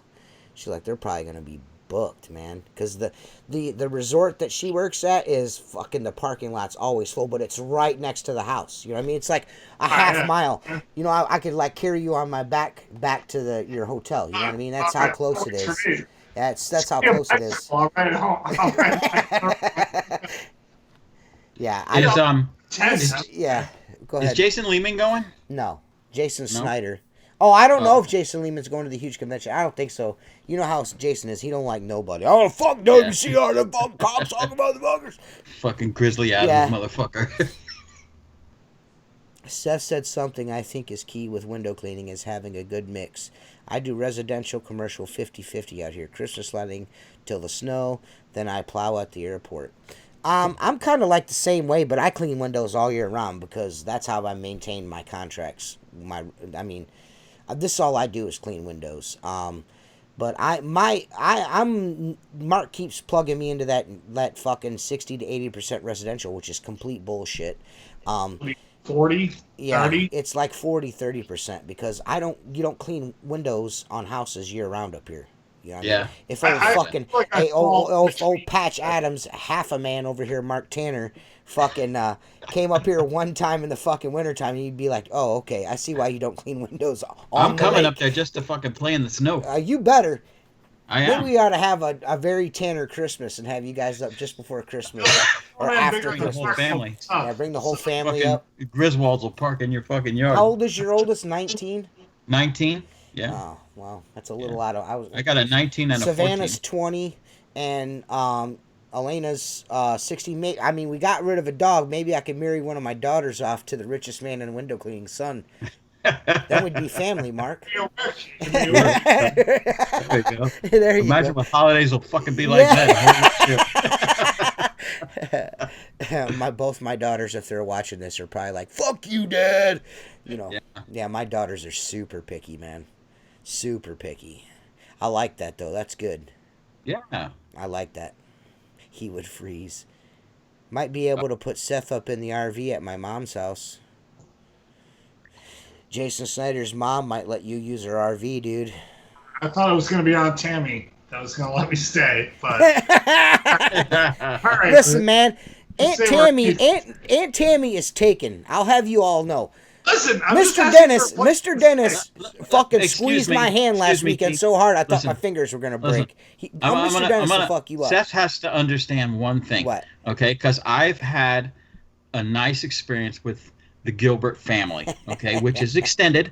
I don't know all the last names, I'm but the I'm only just going to Gilbert. classify them all as Gilbert. There's Understand only five Gilberts there, Yeah. and that's Yeah. me and my And this immediate family. includes But continue. This Oh, my includes dad. Aunt Tammy, who is a sweetheart, and I know I'm on her good side. But you fuck up one time, Seth. Yeah. You say the wrong thing Oh, one my- time, Oh, you will be sleeping under the fucking RV, Yeah. dude. And that's not the dudes. That's not the dudes. Yes, sir. Thank you very much. It's not the dudes you got to look out for. It's the women. It's the women you got to watch out You know for. that. You know That's that a saying. good family, though. The- Every You know that family saying- aside from the women. Yeah. Yeah. You know that saying that TJ always says called hard body karate? Yeah. Well, if you look that up in the dictionary, it's his fucking family right They're there. hard body karate. They are. Do you know who My I'm cousin most Brittany's afraid of telling meeting? Mark about how she headbutts guys in the face. She's like, my move when I get in a fight with a guy, I usually or a girl, I end up my go-to fight move is to headbutt him first. Yeah. And this is a girl talking to Yeah. Mark about. Yeah, she goes, what I do is I jam my head right into the bridge of their nose and make their eyes Yeah. water. And that's it. It's over. It's done. This There's no entire fight. trip, the person I'm most afraid of meeting is Jen. I just tell you, don't kill me. Yeah. It's Yeah. a pleasure to Dude, meet you. Jennifer, hey, Jennifer's Jennifer- the most polite person in the Listen, planet.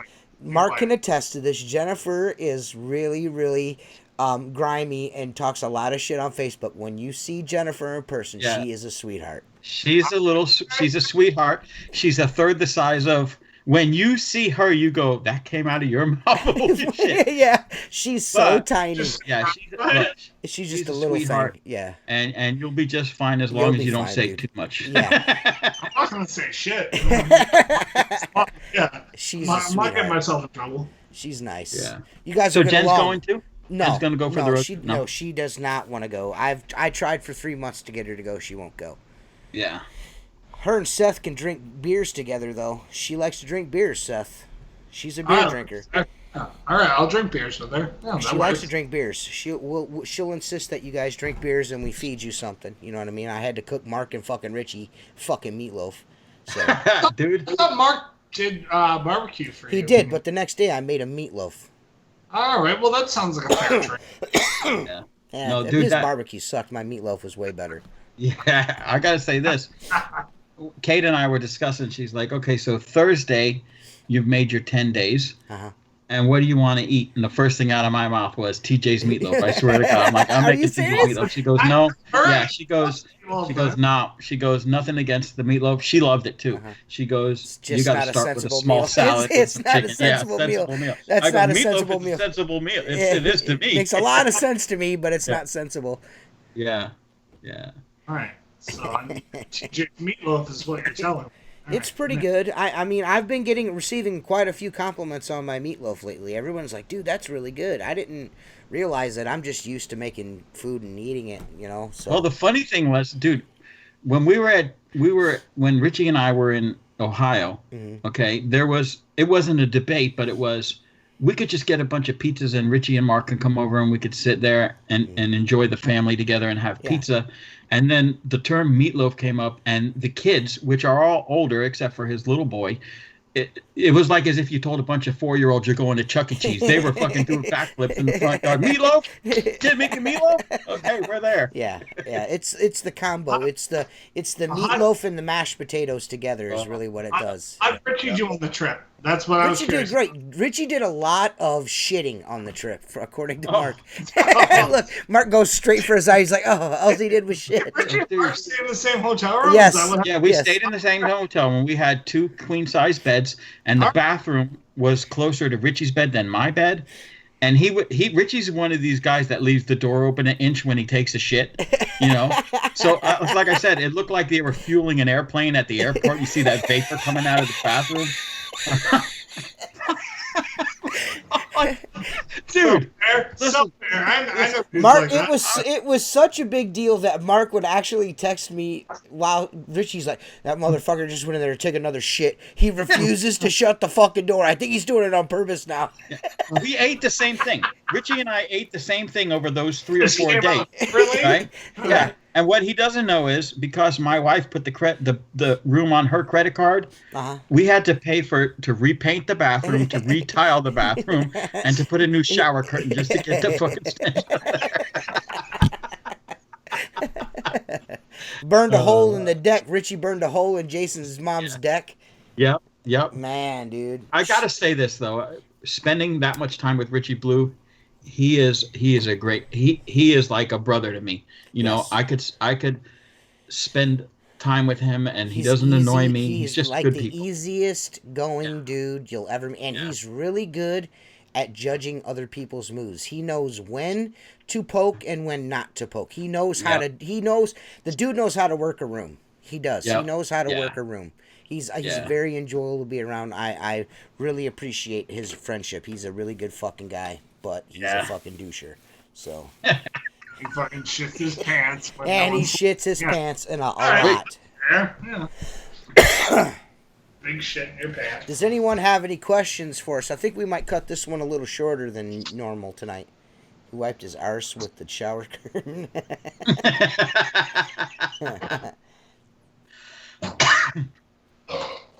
No questions? We're going to give you guys one more Seth Byers beer and then we're out of here. Right, Seth? Like, how many fart MP4s do I need to send in to get some rub? You got to just send me something that makes me laugh. You know, I got some rub going out this week. You're getting some, TJ. Richie said really that was fun time burning Jason's mom's deck. Yeah. Well, what happened was we used that smoker to heat up some charcoal, and then Richie got a dustpan or something to collect the charcoal to move it to the big smoker. And it fell on the deck, you know, and it was just sitting there burning. It was one of those things where both him and I were staring at it as it's burning a hole in the deck, not knowing what to do. Yeah. Because the deck was big enough where you couldn't just kick it away, you know, and we're looking for tongs to pick it up. And Richie felt really bad about that. I'm like, dude, let's just clean it up and don't say nothing. He's like, oh, no. And it was like, dude, Jason Snyder's family came in, and that was the first thing out of his mouth. I'm like, why don't you wait to see if they fucking notice it? He put a billboard up. I burned your deck. Mr. Honesty. He has to be super honest with everyone. Like, yo, I burnt the deck. He didn't even say, hey, my name's Richie. He's like, hey, I burnt your deck. My name's Richie. I'm trying to hide it. I'm like, man, we made you guys this special barbecue. We traveled 30 hours to do this. Yeah. And he's like, I burned the deck. Oh, God. Oh, man. Well, all your mom's got to do is ask me, and I'll come fix the deck, Jason. If it's that fucking big a deal. Jason keeps fucking bringing it up all the fucking time. Fucking always bringing up old shit, Jason. Fucking douche. Sternum's cracked. Oh, my sternum's cracked. My mom's got a hole in her deck for Richie. Boo fucking who. What do you want us to start you a fucking GoFundMe? My puss hurts. Yeah. Oh, my pussy hurts. Donate to my GoFundMe. Yeah. It didn't fall. What happened was that it got so hot the heat from the bottom burnt the deck. Oh, okay. I didn't want Jason to get in trouble.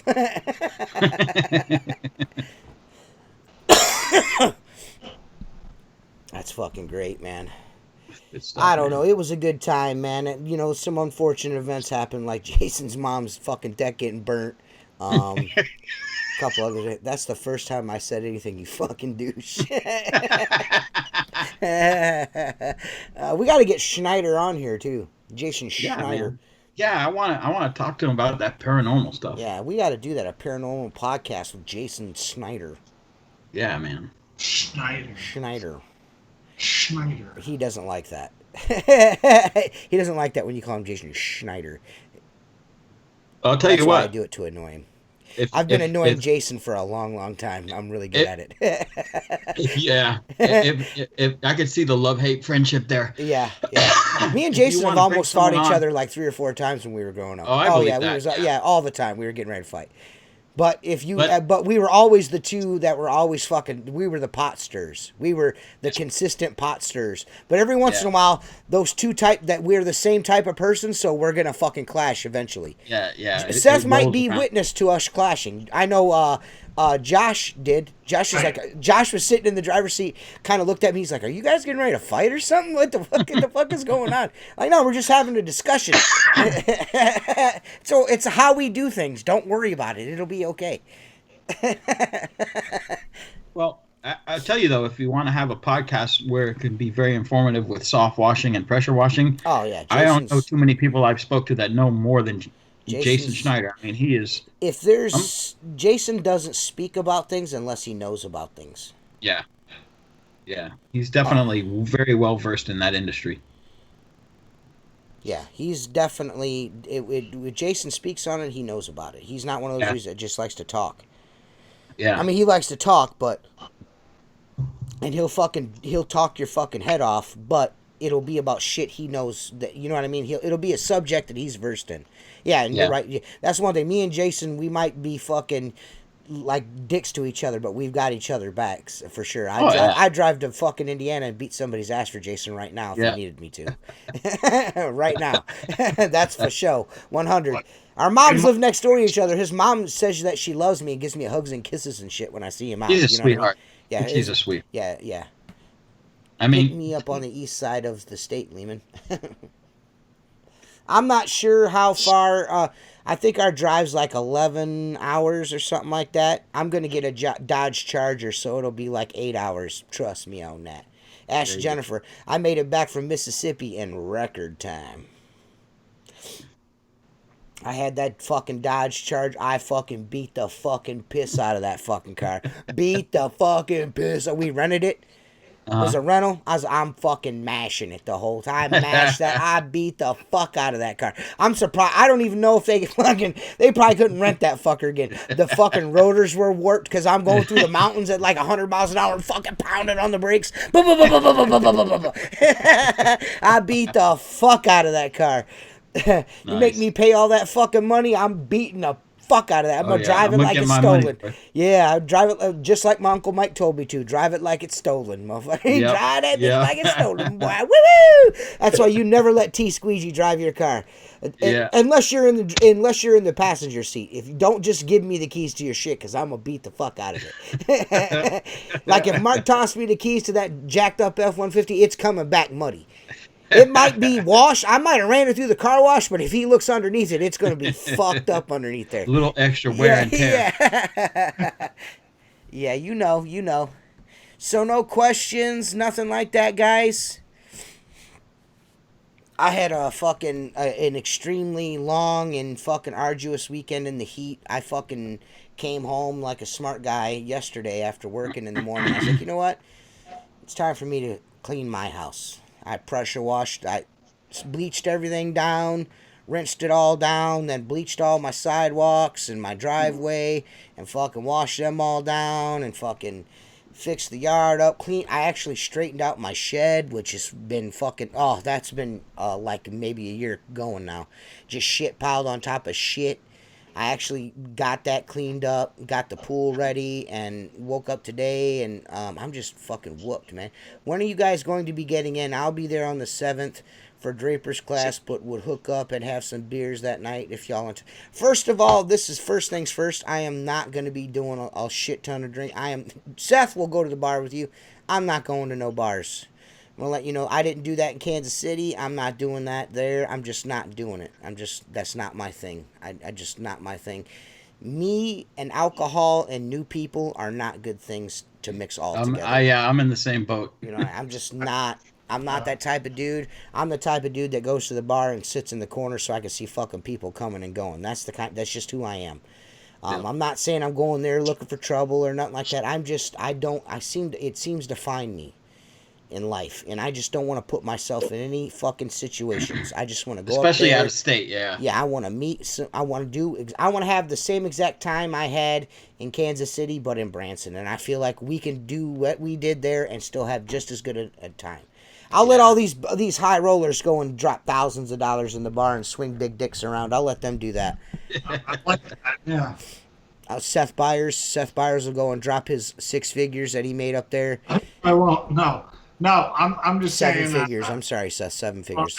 I got in arguments with somebody who owns a supply company because I had a difference of opinion with them. So, but we'll see what happens. We'll see what happens. Yeah, we'll see what happens. We'll see how it goes. Well, let me ask you something. Will there be other suppliers Well, here? I This promise- is a WCR event. Yeah, I promised Jennifer that I wouldn't do that because she knows how I am. I don't want to put myself in any fucked up situations. I'm not doing that either. I had an opinion that disagreed with the supplier. And Yeah. Well, I've had one of those recently with myself, so it is what it is. Yeah, well, someone that I spend money with, and I agreed, like, his company does shit the right way. Right. But his opinion was a little bit out of whack, and so I said something. Yeah, I mean, well, I'm not gonna sit here and lie to everyone and say that we're not gonna have a couple cases of beer and we're not gonna drink them. I'm not saying that. I'm not saying that. I'm just saying I'm not going to the fucking toodly doo room and fucking drinking beers with all these yum yums all night. Just not happening. I'm just not doing it. Have you guys recovered from all the rain this season, Mark excluded? I'm just about rebounded. It's actually, it affected my bottom line this year for sure. Yeah. I mean, on top of a fucking huge fuck up last year, and not fucking planning accordingly, it fucking rained, and it was just like I didn't think I was ever gonna get out of. I thought I was like, dude, I'm fucked, man. I'm never gonna get out of this. And then now that it's been nice out and it's like fuck finally and people are calling, I'm like, oh thank God, you know what I mean? Jobs keep happening to me, so it's like, oh okay, good. But yeah, it was a struggle there for a couple of months. The beginning of June, I was just like, dude, my life is fucking over. It's over. You know what I mean? Yeah, I'm gonna sell my nice truck and go back to the green truck and just fucking putt around again because this is not looking good, But it's finally turned itself around. TJ and Seth, is this your first huge convention for both of you? Yes, me, Jason, and Seth. This will be our first huge convention. It'll be Seth's second. So that's cool. I was in DC. I'm gonna be honest with you. My largest intention for going out there to Branson is to meet Luke and hang out with Luke and his wife. That I've got to be honest with you guys. That's one of my main reasons for going is to hang out with those guys. Just because I play video games with them. You know what I mean? And we've kind of gotten to know each other over the last couple of months. They're good people, man. They're really, really good people. I feel like a total fucking asshole for how I was towards them there for a little bit. I mean, some of it was warranted. But yeah, after getting to know them, they're good people, man. They're good people. They're just like us. You know what I mean? Yeah, they're good people. They're good. They're good folks. Yep, they're good folks. So that's one of the reasons. There's a couple. I know. I think Big Squeegee. I think Mike Nichols is going to be out there. I'm just going out there to meet people. To be honest with you, I just want to shake people's hands. Richard? Mr. Richard? Mr. Richard? I don't know if he's going. Richard. I'm not going because I never got my ticket. Yeah, I don't think he's going.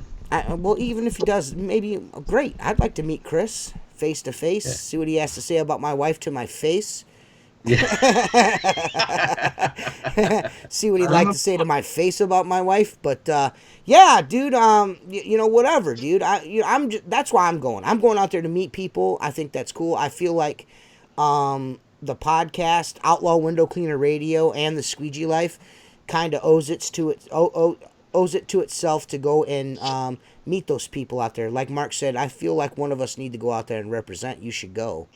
You know what I mean? I think you should go out there. You know what I mean? So, I think it'll be a great time. I'm just looking forward to meeting I want to meet Chris and Alex, and I'll get to hang out with Casper again. That's a fucking another plus. I'm going for the people.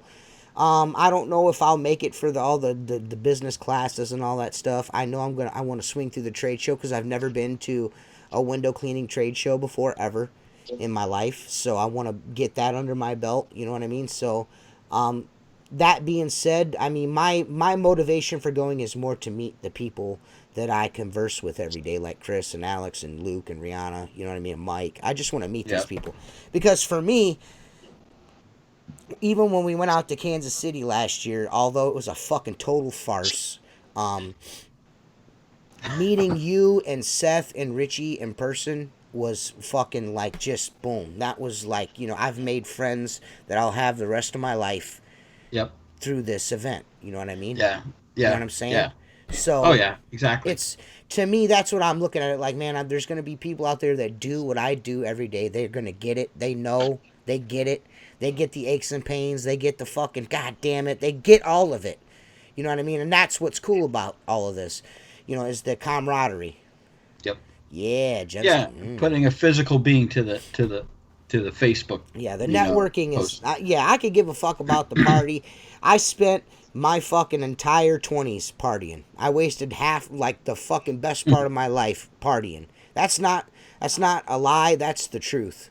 I was a drunk. I was a dipshit. I didn't do the right things by my kids. I was a fucking idiot. You know what I mean? I've outgrown the let's get fucking hammered. Woo! Yeah. I don't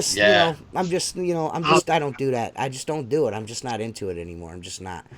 And I'll be honest, man, I'm not like I don't drink anymore, but I could easily have a problem with alcohol. I could easily have a problem with that.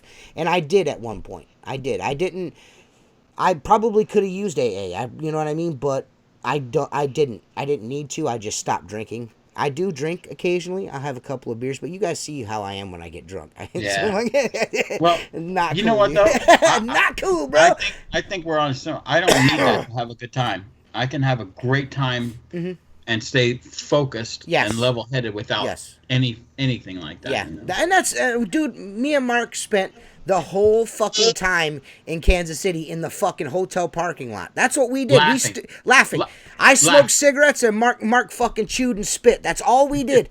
We just sat there and bullshit and laughed in the parking lot. You know what I mean? That's all it was. Yep.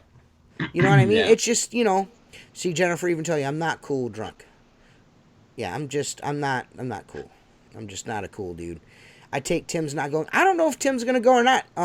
Tim has, he's available for tickets. If Tim wants to ride with us, Tim can ride with us. If Tim wants to go. Shit, we'll take Tim with us, won't we, guys? We'll take Tim. Yeah. We'll take Tim. For show. Yeah, but I'm looking forward to it. He's a dick sober, so I can imagine when he's drunk. Fuck you, Richie. Just like at my party, what happened? What the fuck happened to the dude on the right's face, Jason Thomas? I don't know. Whose face is fucked up? Is that maybe? I don't know. My face is fine. Fuck you, bro. Yeah, I don't know, dude. I just even at my party, I mean, there was plenty of alcohol there. Everyone was wanting me to do shots and this and that and, you know, whatever's whatever. And I just like, I'd rather stay focused so I can bullshit with my buddies. I don't want to be fucked up and like, and not remember what happened at my birthday party. You know what I mean? Just like in Kansas City, Perry and all, they motherfuckers, they went through like 2 bottles of fucking booze and they was fucking fucked up. We missed the good part when someone came back and wanted to beat the brakes off that we missed him almost getting his ass whooped, man. I wish I would have fucking stayed there for that, dude. I can imagine. I'm so pissed at myself for that. But dude, there's only so much of that fucking dude I can take, man. There's just only so much. Yeah. And everybody there, including fucking Perry, knew I wanted to fucking beat him up. Everybody knew I wanted to beat him up. It wasn't like it was a big secret that I wanted to fucking kick him in his fucking balls. I mean, he came outside and tried talking to us, and I was standing there, and Jason like fucking walked and stood in between us. Like, he was like, dude, you know. Like, Jason knew, and Josh, the same, they knew I wanted to fight that motherfucker. I wanted to fight him. I wanted to fight him. He's like, you guys need to show some respect and go in there and listen to Jorge talk about fucking doing high-rise jobs for you in your town and giving you, I'm like, listen, man, fuck off, dude. You know what I mean? I was just like, yeah, dude, we'll be in there, whatever. You know Well, what I they mean? finally got us in there. I put the Then kibosh. yeah, on that yeah, whole and then we went in there and look what happened. Fucking Mark fucking put the kibosh on your whole presentation. Fucking and then you could see it on Perry's face when Mark raised his hand and asked that first question. You could see it on his fucking face. yeah. He's Yeah. like, "Fuck." Hey, here we go. The smartest man in window cleaning has come back to the fucking fold, and now he's gonna assault my buddy's game. He did, dude. He roasted that fucking guy in front of everybody. David Casnuccia walked out the door. David Casnuccia walked right outside as soon as Mark started talking. He's like, "Uh-oh." Yeah. Yeah, it was bad, dude. Fuck it. But that's the whole reason why I'm going, man. It's just to meet people. I just want to meet folks, develop a personal relationship with people I have an online relationship with, and maybe later on that could vault me into other situations where, team ups and crossovers and, work together on certain things. I think that'd be awesome. You know what I mean? So Yeah. Yeah. Yeah. And again, I wouldn't mind. I would like to at least go to one trade show. Being a window cleaner, it would be cool. To go to a window cleaning trade show. You know what I'm saying? I think that'd be awesome. Yeah. I've been to some power tool stuff back in the day, but Yeah, I'm sure that it'll be well worth at the trade level of it. Getting your hands on some equipment you might want to test out or look at or physically hold or Right. I'm sure they'll have plenty to look at. Yeah. Stuff. Yeah. I think it'll be neat. Yeah. It'll be a neat situation. It'd be nice. It's gonna be cool hanging out with Jay and Seth, riding out there and having a laugh and then riding home. It's gonna be fun. It's gonna be a good time. Yeah. Yeah. It'll be fun. We had a lot of So fun. Seth, you're flying to Ohio? Yes. Yeah, I'm gonna fly into Cleveland on The 6th, Dick. Wednesday. I think it's a Wednesday, right? Yes, I do give free hugs, Jersey. I do give free hugs. As you can see, Mark and it's Jennifer. It's on the nightstand next to the bed. I'm gonna hug Lee Burbage. I'm gonna hug. I don't think Lee's gonna be there. I have a strong feeling that he's not gonna be there. Yeah. Dude, he's smaller than me. He's like 4 foot tall. That guy. Hey, did Mark finish his homework? I don't know if what Mark's homework was. What was my homework? I don't know. You have to tell us what you're talking about, Jason, because I don't know what that means. Yeah, I give free hugs. Mark Tanner and Richie both got hugs. The first one I gave Mark was really uncomfortable. He's like, I don't know if I should be hugging him or not. I just couldn't believe you guys were there. I think it was great. Yes, I do give. I give mouth hugs with my butthole. Superior Services. It's true. It's true. It's great. It's all right. I don't think Phil's going to go to that. Phil's no longer selling through them.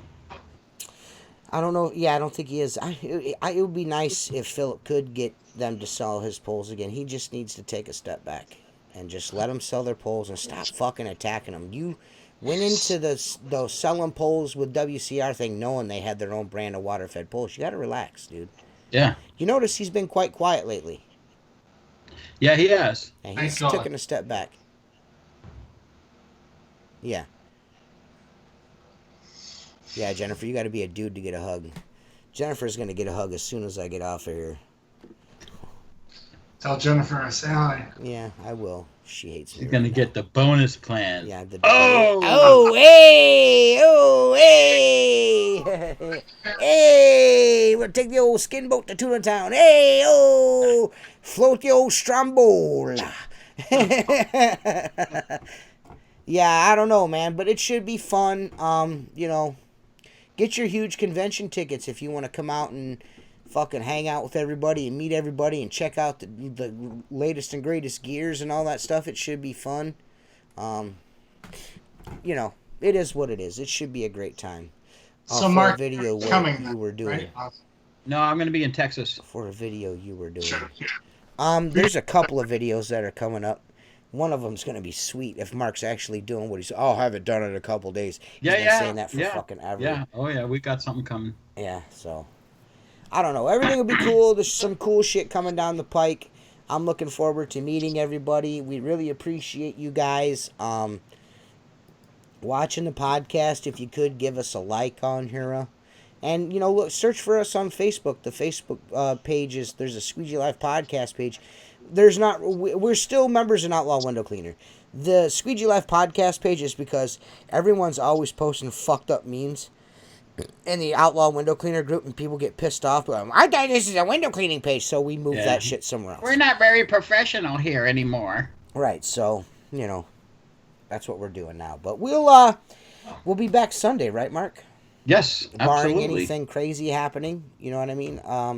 You know, I don't know, but give the video a like. You can download this podcast and the 100 fucking episodes beforehand. You can download those all for free from iTunes if you have an iTunes account. Leave us a review on there if you do. You can also check it out on Podbean for free. You can watch it here on YouTube. There's all 100 episodes are here on YouTube. And like and subscribe, and don't forget to check out These Nuts.